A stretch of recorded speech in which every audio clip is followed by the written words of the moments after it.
আসসালামু আলাইকুম everyone, welcome to my channel রাখিস মাল্টি কিচেন। রাখিস মাল্টি কিচেন থেকে আছি আমি আপনাদের সাথে রাখি ইসলাম। আজকে আমি চলে এসেছি আপনাদের সাথে শেয়ার করতে খুবই সহজভাবে কিভাবে আপনারা বাসায় থাকা কিছু উপকরণ দিয়ে চিকেন ডোনাট তৈরি করতে পারবেন, তারই সবচেয়ে সহজ রেসিপি নিয়ে। ছোট থেকে বড় সবারই কিন্তু খুবই পছন্দের একটি নাস্তার রেসিপি হচ্ছে এই চিকেন ডোনাট। স্পেশালি বাচ্চাদের তো খুবই পছন্দের, বিশেষ আকর্ষণ থাকে এই নাস্তাটির উপর। যদি সন্ধ্যায় বা টিফিনেও এই নাস্তাটি বানিয়ে দিতে পারেন তাহলে কিন্তু বাচ্চারা খুবই খুশি হয়।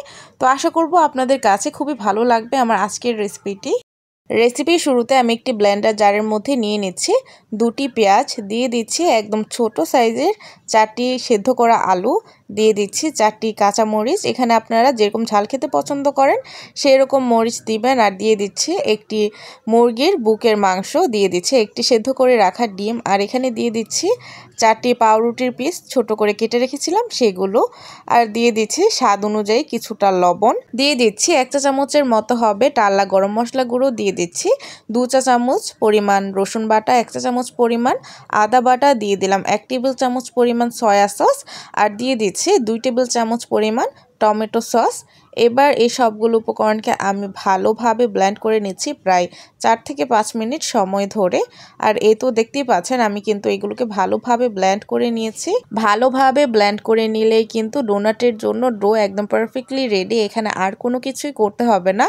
আমার মনে হয় না ডোনাট তৈরির জন্য এর থেকে সহজ কোনো রেসিপি আর রয়েছে।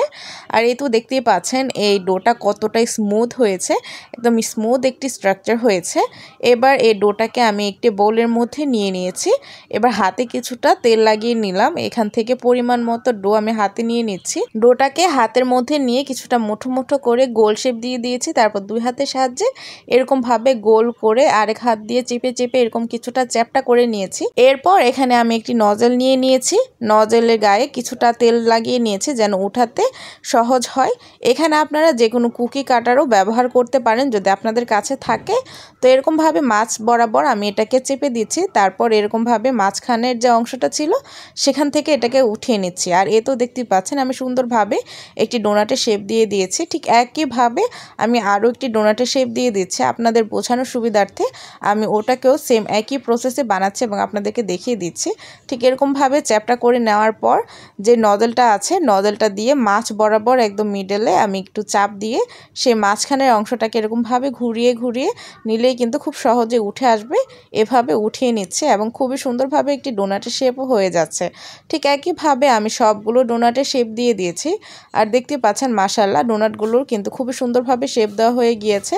এবার আমি একটি বাটির মধ্যে নিয়ে নিয়েছি কিছুটা ময়দা এবং ময়দার সাথে কিছুটা পানি দিয়ে একটি পাতলা লিকুইড তৈরি করে নিয়েছি। এটার মধ্যে প্রথমে ডোনাটটাকে দিচ্ছি এবং অপর একটি বাটির মধ্যে কিন্তু আমি কিছুটা ব্রেড ক্রাম্বস নিয়ে নিয়েছি।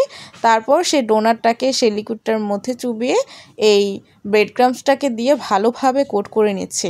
আশা করব আপনারা প্রসেসটা বুঝতে পারছেন। ডোনাটটাকে অবশ্যই ব্রেড ক্রাম্বস দিয়ে ভালোভাবে কোট করে নিতে হবে যেন ডোনাটের ভেতরের কোনো অংশ কোনোভাবে বাহির থেকে দেখা না যায়। ভালোভাবে কোট করা হয়ে গেলে তারপর কিছুটা ঝেঁকে এক্সেস যে ব্রেড ক্রাম্বসগুলো ছিল সেগুলো ফেলে দিতে হবে। সেম প্রসেসে আমি সবগুলো ডোনাটেরই কোট করে নিয়েছি। এবার চুলায় আমি একটি প্যান বসিয়ে দিয়েছি এবং পরিমাণ মতো তেল দিয়ে তেলটা যখন সামান্য একটু গরম হয়ে গিয়েছে তখন কিন্তু আমি ডোনাটগুলোকে এখানে দিয়ে দিচ্ছি। একদম গরম তেলের মধ্যে কখনোই এই চিকেন ডোনাট দিবেন না, এতে করে চিকেন ডোনাটের বাইরে থেকে কালার চলে আসবে কিন্তু ভেতর থেকে একদম ক্রিস্পি হবে না। তো আপনারা এই টিপসগুলো কিন্তু অবশ্যই ফলো করবেন। 2 থেকে 3 মিনিট পর যখন এগুলোর এক পাশ হয়ে যাবে তখন কিন্তু আমি একটি কাঠি দিয়ে এগুলোকে উল্টে নিচ্ছি। ডোনাট ভাজার সময় একটি কাঠি দিয়ে এগুলোকে উল্টে নিলেই কিন্তু খুবই সহজে এগুলোকে উল্টানো যায়। আপনারা চাইলে যে কোনো স্টিক ব্যবহার করতে পারেন। চুলার আঁচটা একদম মিডিয়াম টু লো ফ্লেমে রেখে আমি প্রায় এগুলোকে 10 থেকে 12 মিনিট সময় নিয়ে উল্টে পাল্টে ভেজে নিয়েছিলাম। আর এই তো দেখতে পাচ্ছেন আমার ডোনাটগুলো কিন্তু ভাজা হয়ে গিয়েছে। এবার আমি তেল ঝরিয়ে এগুলোকে উঠিয়ে নিচ্ছি। আর দেখতে পাচ্ছেন আমার এই ডোনাটগুলো কিন্তু ফুলে একদম ডাবল হয়ে গিয়েছে আর মাশাআল্লাহ দেখতে কতটা আকর্ষণীয় লাগছে। আর এবার যখন এই ডোনাটগুলো ঠান্ডা হয়ে গিয়েছে তখন কিন্তু আপনাদেরকে সার্ভ করে দেখাচ্ছি। দেখতেই পাচ্ছেন মাশাআল্লাহ কতটা পারফেক্ট হয়েছে এই ডোনাটগুলো। আর খেতে তো অসম্ভব রকমের মজার হয়। তো মাস্ট ট্রাই একটি রেসিপি হচ্ছে আজকের এই রেসিপিটি। আর খুবই সহজভাবে কিন্তু আপনাদের সাথে আমি আজকের এই রেসিপিটি শেয়ার করেছি। তো অবশ্যই বাসায় একদিন তৈরি করে সবাইকে কিন্তু সারপ্রাইজ করে দিতে পারেন। আর আমার আজকের এই সহজ রেসিপিটি আপনাদের কাছে কেমন লেগেছে তা কিন্তু অবশ্যই কমেন্টে জানাবেন। আর যদি ভালো লেগে থাকে তাহলে প্লিজ আমার ভিডিওটিকে বেশি বেশি লাইক কমেন্ট শেয়ার করবেন এবং আমার ছোট চ্যানেলটির পাশে থাকতে আমার চ্যানেলটিকে কাইন্ডলি সাবস্ক্রাইব করে রাখবেন।